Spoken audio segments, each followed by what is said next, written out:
Hello guys, আপনারা সবাই কেমন আছেন? আশা করি অনেক অনেক ভালো আছেন অ্যান্ড আমিও অনেক ভালো আছি। তো গাইস, আজকে আমি প্রথমবার মোমবাতি বানাবো।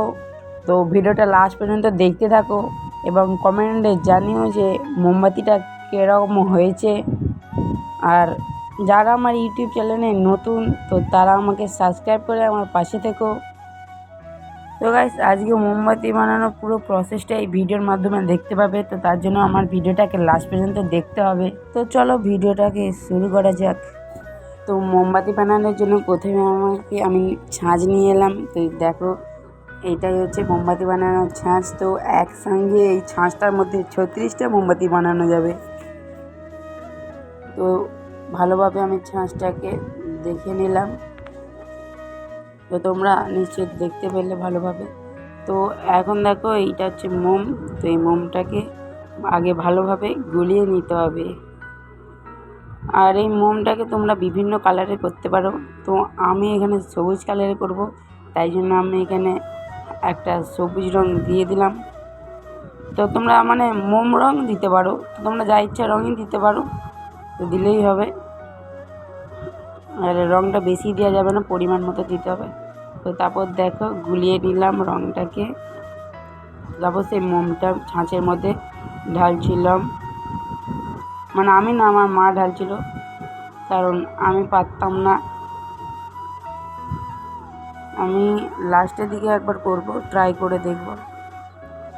তো তোমরা দেখতে থাকো যে আমরা মোমবাতিটাকে কীভাবে বানাচ্ছি। আর লাস্টে দেখো, লাস্টে খুবই মজা পাবে। কীভাবে সব ছাঁচগুলোতে মোমগুলো ঢেলে দিতে হবে।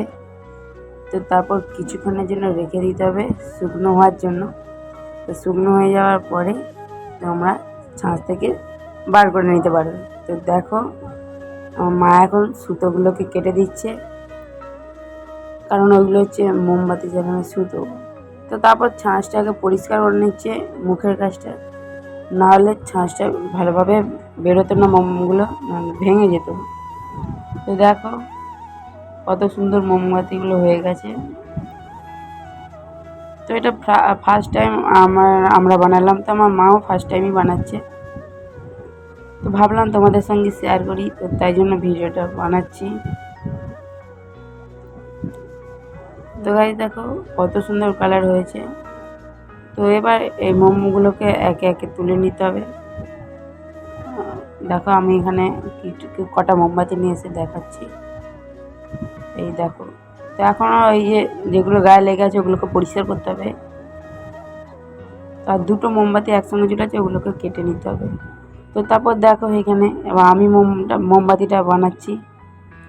তো আমি বানালাম, তো আমি পাচ্ছিলাম না বলে অনেকগুলো মোম পড়ে গেছে বলে মা আবার নিয়ে নিল, বললো যে করতে হবে না, পড়ে যাচ্ছে অনেক, যার জন্য মাই করছে। তো দেখো, এটাকে শুকনো হয়ে যাওয়ার পরে নামিয়ে নিল আবার। দেখো এবার বার করছি মোমবাতিগুলোকে। এটা অন্য কালারে করছি না, পিঙ্ক কালারে করছিল।